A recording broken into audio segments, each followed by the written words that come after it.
ዋላችሁ አከም ጅርት ነጋ ለምኒ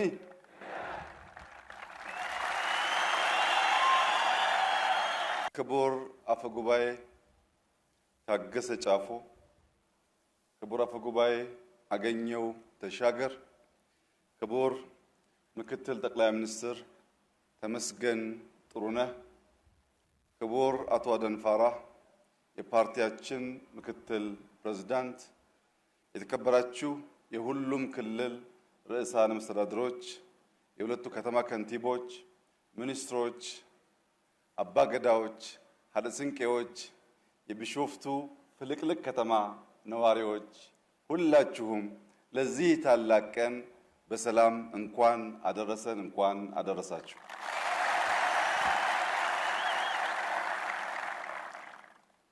የዘንድሮ የአረንጓዴ አሻራ ማስጀመሪያ መርሃ ግብር በቢሾፍቱ እንዲጀመር ከተወሰነበት ዋነኛ ምክንያት አንዱ የቢሾፍቱ ከተማ የኮሪደር ስራ ብቻ ሳይሆን ዛፍ በመትከል አበባ በመትከል ችግኝ በማፍላት ለአዲስ አበባም ጭምር ትልቅ ግብዓት ስለሆነችና የዚህ ዓላማ ስኬት ለነበራችሁ አስተዋጽኦና ለነበራችሁ ድጋፍ ምስጋና ለማቅረብ ጭምር ነውና እንኳን ደስ ያላችሁ። የአረንጓዴ አሻራ መርሃ ግብር በቀጥታ የኢትዮጵያን ሉዓላዊነት ከማረጋገጥ የኢትዮጵያን ብልጽግና ከማረጋገጥ ህልማችን ጋር የሚተሳሰር አንኳር ጉዳይ ነው።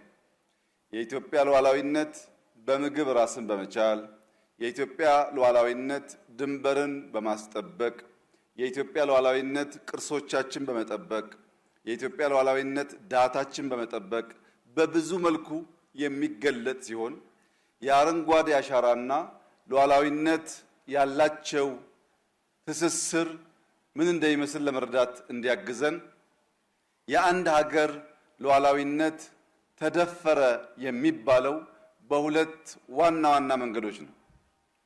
አንደኛው መንገድ ባዕድ አልሞ አስቦ ታጥቆ ድንበር ጥሶ ሲገባብን ያኔ የሀገር ሉዓላዊነት ተደፈረ ይባላል። በዘመናት መካከል ኢትዮጵያውያን አባቶቻችን እንደዚህ ያለው መደፈር እንዳያጋጥም ሕይወታቸውን፣ አጥንታቸውን፣ ደማቸውን፣ ማንነታቸውን በመገበር ነፃ ሀገር ሊያስረክቡን ችለዋል። ሁለተኛው ሉዓላዊነት የሚደፈርበት መንገድ ጠላት ከውጭ መጥቶ ሳይሆን የኛ ሀብት የኛ ንብረት በዋዛ ፈዛዛ መልሰን የማንተካው እንደ አፈር ያለው ውድ ሀብት ድንበር ጥሶ ከክልላችን ሲወጣ ሌላ የሉዓላዊነት መደፈር መገለጫ ነው። የመጣን መከላከል ብቻ ሳይሆን አላግባብ የሚወጣን ጭምር ተከላክለን ማቆየት ያስፈልግ ነበር፣ ያስፈልጋል። ለዚህ ነው የምንሰራው።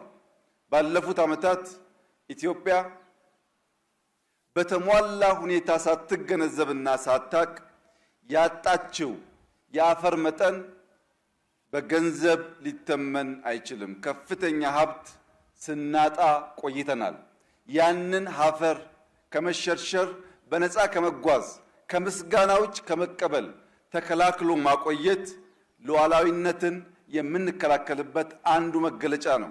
መጥቶም ብንከላከል ሳያስፈቅድ ሲሄድም ብንከላከል ሁለቱም ለኢትዮጵያ ህልው መሆንና መቀጠል ወሳኝ ጉዳዮች ስለሆኑ የኢትዮጵያን ሉዓላዊነት ከሚያስጠብቁ በአንዱ ጉዳይ እኔና እናንተ እየተሳተፍን እንደሆን አምነን ገብቶን ደስ ሊለንና በደስታ ልንተክል እንደሚገባ ላሳስባችሁ ፈልጋለሁ።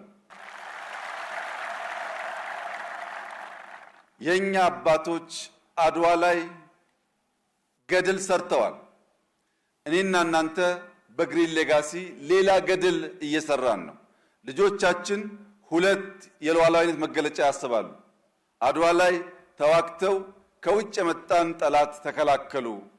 በግሪን ሌጋሲ ዘመን ደግሞ ተባብረው ችግኝ ተክለው የሚሸረሸር ተራራን፣ የሚጓዝ አፈርን፣ የሚነጥፍ ውሃን ተከላከሉ ብሎ ሁለቱንም በእኩል ልጆቻችን ለማውሳት እንዲችሉ ስለሚያስችል በሰራችሁት ስራ ገናም በምንሰራው ስራ እንኳን ደስ ያላችሁ እንኳን ተሳካላችሁ ማለት እወዳለሁ። የዘንድሮ የአረንጓዴ አሻራ መሪ ቃል ተስፋን መትከል ይላል። ተስፋን መትከል የነገን ብሩህ ታሪክ ዛሬ መጻፍ ነው። ተስፋን መትከል የተስፋችን ስሮች ወደ ታች ዘልቀው እንዲገቡ በማድረግ የብልጽግና ግንዶች ወደ ላይ እንዲያድጉ፣ የብልጽግና ቅርንጫፎች ወደ ጎን እንዲስፋፉ፣ የብልጽግና ፍሬዎች ከተከልነው ዛፍ የምንበላው የምንሸጠው ሀብት እንዲሆኑ የሚያስችል ነው። ለምን ተስፋን መትከል በተለየ መንገድ መረጣችሁ ያላችሁ እንደሆነ ተስፋ በጣም በርካታ ትርጓሜዎች አሉት። ለምሳሌ የቢሾፍቱ ከተማ ነዋሪዎች በሰባተኛው ሀገራዊ ምርጫ ሙሉ ቀን በፀሐይ በውርጭ ሳይታክቱ ተሰልፈው መርጠዋል። የመረጡት ግን የቢሾፍቱ ከንቲባ፣ የኦሮሚያ ክልላዊ መንግስት በቂ ስራ ሰሩልን ብለው ሳይሆን ሊሰሩልን ይችላሉ ብሎ ተስፋ አድርገው ነው። ተስፋን ታጥቀው ተስፋን አድርገው ብንደግፍ አብረን ብንቆም የተሻለ ልማት ሊመጣ ይችላል ብለው ነው። በዚህ ምርጫ የምታሸንፉ ሰዎች አስምራችሁ ልትገነዘቡ የሚገባው ነገር የኢትዮጵያ ሕዝብ ተሰርቶለት ሳይሆን ተስፋ ሰንቆ ነው የመረጠው። ይህንን ተስፋ በተለያየ መንገድ ከዛሬው ኩነት ጋር አያይዞ ማየት ያስፈልጋል። ተስፋ አረንጓዴ መቀነት ነው። አረንጓዴ መቀነት ስለሆነ ሀገርን ያለብሳል። ቅድም እንዳያችሁት የገረጣን የነጣን ስፍራ በአረንጓዴ በለምለም ልብስ ያለብሳል። ተስፋ አረንጓዴ ጸዳል ነው፣ መንፈስ ያድሳል። እዚህ ቦታ የሚቀመጥ ማንም ሰው ይህንን ተራራ ይህንን ሐይቅ አይቶ ውስጡ ደስታ የማይሞላ ሐሴት የማይላበስና የመረጋጋት ስሜት በውስጡ የማያድርሰው አይኖርም። ተፈጥሮ እንደዚህ አይነት ጉልበት አለው። የተረበሸ ማንነት የማከም ጉልበት አለው። ይህ አረንጓዴ ጸዳል መንፈስ ያድሳል። አረንጓዴ ወርቅም ነው ተስፋ። አረንጓዴ ወርቅ ቢዋቡት ጌጥ ነው፣ ቢነግዱ ቢሸጡበት ደግሞ ሀብት ነው። ቡናን ተመልከቱ። ከ600 ሚሊዮን ዘንድሮ 3 ቢሊዮን ገደማ ኤክስፖርት እንደርሳለን። ስንረከብ 600 ሚሊዮን ነበር፣ ዛሬ 3 ቢሊዮን ደርሰናል። ይህ የአረንጓዴ አሻራ ውጤት ነው። ተስፋ አረንጓዴ ውርስ ነው። ትውልድ የሚኮራበት ብሩህ ነገ ዛሬ የሚሳልበት የሚጻፍበት፣ ልጆቻችን ይህንን ባህል ይህንን ልምምድ ይዘው ያደጉ እንደሆነ የበለጸገ አረንጓዴ የለበሰ ከጓሮ ከማሳው የሚበላ የሚሸጥ የሚሸመትበት ሀገር ስለሚረከቡ እንደኛ በደህንነት በችግር በእርዳታ የሚታወቁ ሳይሆኑ በልተው ጠግበው ማገዝ የሚችሉ እንደሚሆን ምንም ጥርጥር የለውም። የአረንጓዴ አሻራ እንቅስቃሴያችን በጀመርነው መንገድ ተቀናጅተን ተደምረን በአንድ ልቦና መስራት መትከል እስካስቀጠል ድረስ ኢትዮጵያ የተረጂነት ታሪኳ ያ ክፉ ታሪክ እጥፋት ላይ ቆመን የእርዳታ የማገዝ ታሪኳ በእኔና በእናንተ ዘመን እንደሚጀመር ምንም ጥርጣሬ የለኝም። ዛሬ የቢሾፍቱ ኤርፖርት ያለበትን የሥራ ሁኔታ ከሥራ ኃላፊዎች ጋር ለማየት እድል አግኝተን ነበር። የቢሾፍቱ ከተማ ነዋሪዎች ይህንን ሥራ አልፎ አልፎ በእግርም ቢሆን እየሄዳችሁ ማየት አለባችሁ።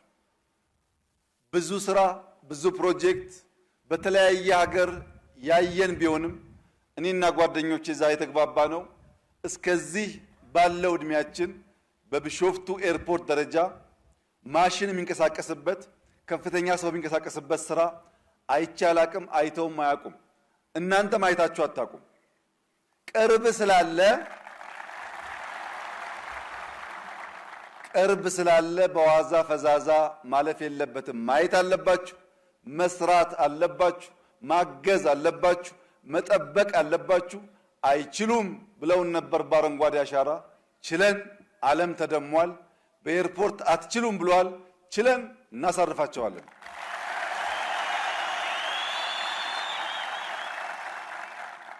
ለዚህ ሳይሰራለት በበቂ ሳይበላ በበቂ ሳይታገዝ አምኖ በተስፋ ለመረጠ ሕዝብ የሚቀጥለው ምርጫ ታላቁ ስጦታ የቢሾፍቱ ኤርፖርት የመጀመሪያውን ዙር መጨረስ ይሆናል።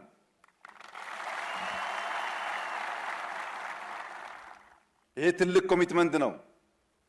ተመራጩ መንግስት የሚቀጥለውን ምርጫ ለማድረግ ሲሰናዳ የቢሾፍቱ ኤርፖርት ካላለቀ አትምረጡ። አሁን በተስፋ መርጣችኋል። ነገ ግን በስራ መሆን አለበት፣ በዴሊቨሪ መሆን አለበት። የአረንጓዴ አሻራ ለምግብ ዋስትና ያለውን ፋይዳ ቅድም በዝርዝር ወንድማችን አቶ አዲሱ አረጋ አቅርቦታል። ዋናው ጉዳይ አፈራችንን ከስደት ግድባችንን ከደለል መከላከል ስንችል የጎደሉ ሐይቆች ሲሞሉ የጎደሉ ጀቶች ሲሞሉ ፓምፖች መጠቀም ስንጀምር የኢትዮጵያ ግብርና ምን መሆን እንደሚችል በግልጽ ማየት ተችሏል። ከዚያ በተጨማሪ በሄድንበት ዓለም ሁሉ የተለየ አቮካዶ ዝርያ፣ የብርቱካን ዝርያ፣ የሎሚ ዝርያ፣ የሮማን ዝርያ ባየንባቸው ቦታዎች ሁሉ መጠነኛ ዘር አምጥተን ኢትዮጵያ ውስጥ ከ10 በላይ አዳዲስ የፍሩት ችግኞች እያፈላን እየተከልን እንገኛለን። በሚቀጥሉት ዓመታት ኢትዮጵያ በካካዋ በአዳዲስ የሮማን ዝርያዎች በማካዴሚያ በተለያዩ ከዚህ ቀደም በማናቃቸው ፍሩቶች በገበያ የምናያቸው በማሳችን የምናያቸው ሽጠን የምንጠቀምባቸው ለምግብ ዋስትናችን ሁነኛ ሚና የሚጫወቱ ስለሚሆን ባገኘን ቁጥር ማፍላት፣ ማባዛት፣ መትከል በዚያ ውስጥ ደግሞ ስራን ማበራከት ከሁላችን የሚጠበቅ ተግባር ይሆናል። ከስራ ዕድል አንጻር በጣም በርካታ ሰዎች ችግኝ በማፍላት በመሸጥ በማጓጓዝ በመንከባከብ ስራ እያገኙ ይገኛሉ። ከዚያ ባሻገር ቡናው ዶላር ሆኗል፣ አቮካዶ ዶላር ሆኗል። የተከልነው ማፍራት ብቻ ሳይሆን ገንዘብ ሆኗል። አሁን የምንተክለው ገንዘብ ይሆናል። ሲደመር ልጆቻችን የጠገበች የበለጸገች ሀገር እንዲረከቡ ስለሚያስችል ሳንታክት አብረን እንድንሰራ አደራ ልላችሁ ፈልጋለሁ። ከቱሪዝም አንጻር ከዚህ ቀደም በእኛ ስህተት ምክንያት የሸሹ የዱር አራዊቶች እየተመለሱ ነው። አዕዋፋት እየተመለሱ ነው።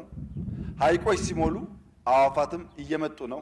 እዚህ ቢሾፍቱ ብቻ አሁን እያያችሁ ያላችሁት የአዕዋፋት መበራከትና መመለስ የዚህ ከተማ ነዋሪዎች የምታስተውሉ ይመስለኛል።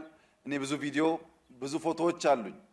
ኢትዮጵያ ውስጥ አስደማሚ አስደናቂ የአዕዋፋት ዝርያዎች እንዳሉ ከምናይባቸው የኢትዮጵያ ቀጠናዎች አንዱ ከቢሾፍቱ እስከ አዋሽ ያለው ነው። ዩኒክ ዝርያ ያለባቸው የሚያምሩ መደመርን በገሃድ የሚያሳዩ ሲበሩ እንዴት መሰብሰብ ውበት እንደሆነ አብሮ መቆም አስፈላጊ እንደሆነ አብሮ የሚሰበሰብ የሚቆምን ኃይል ሳትወዱ በግድ ቀና ብላችሁ ማየት አስገዳጅ ሁኔታ የሚፈጥር መሆኑን እነዚህ አዕዋፋት ያሳያሉ። የዱር እንስሳትን ለማየት፣ ጫካዎቻችን ለማየት፣ ሐይቆቻችን ለማየት ሰዎች ደግሞ ገንዘብ አምጥተው ያፈሳሉ። በሁሉም መስክ አረንጓዴ አሻራ አዋጭ ስራ ነውና ተባብረን እናሳካው። ባለፉት ዓመታት 48 ቢሊዮን ችግኞች ተተክለዋል። በዚህ ዓመትና በሚቀጥለው ዓመት የምንተክለው ተደምሮ 65 ቢሊዮን ለመድረስ እቅዳለን። ባለፉት ዓመታት ተክለን ቅድም ያየናቸውን የአፍሪካ ክላይሜት ወደ ኢትዮጵያ ማምጣት ተችሏል።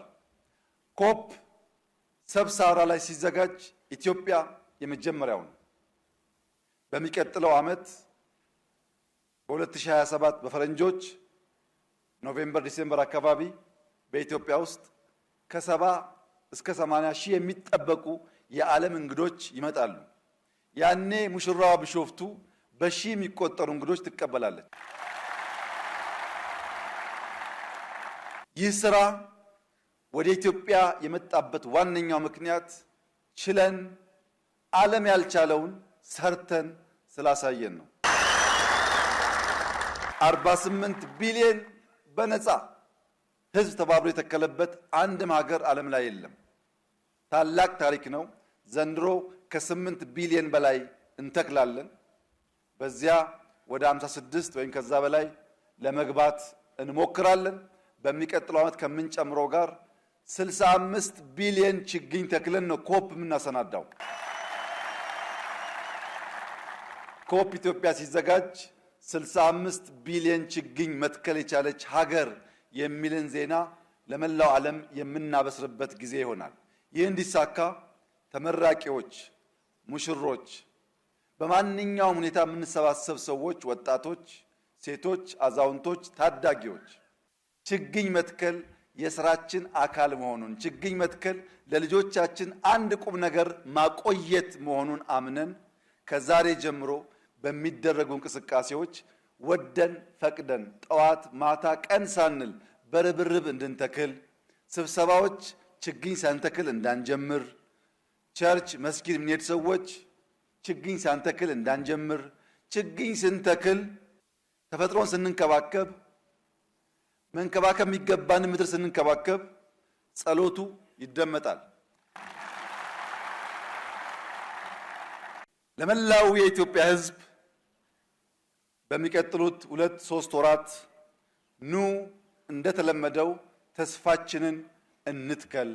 ኑ ለኢትዮጵያ ወንድና ሴት ታዳጊዎች ተስፋን እንትከል። ኑ በትብብር የገረጣች የዳህየች ኢትዮጵያን አረንጓዴ እናልብስ። ኑ በትብብር ለዓለም ተባብረን አድዋ ላይ የፈጠርነውን ገድል ተባብረን አዲስ ገድል በማሳየት አፍሪካን፣ ዓለምን እናንቃ። እንተባበር፣ እንችላለን። እንስራ፣ እናሳካለን። ያ ሲሆን ፈጣሪያችንም ያግዘናል። ሁሌም እንደምታውቁት ኢትዮጵያ በልጆቿ ጥረት ታፍራና ተከብራ ለዘላለም ትኖር። ኢትዮጵያ ለምና ለዘላለም መኖር አትችልም። ኢትዮጵያ የሌሎችን ድጋፍ ጠይቃ አትችልም። በልጆቿ ጥረት ግን ታፍራ ተከብራ ለዘላለም ነፃ ሆና በልጽጋ ትኖራለች። አመሰግናለሁ።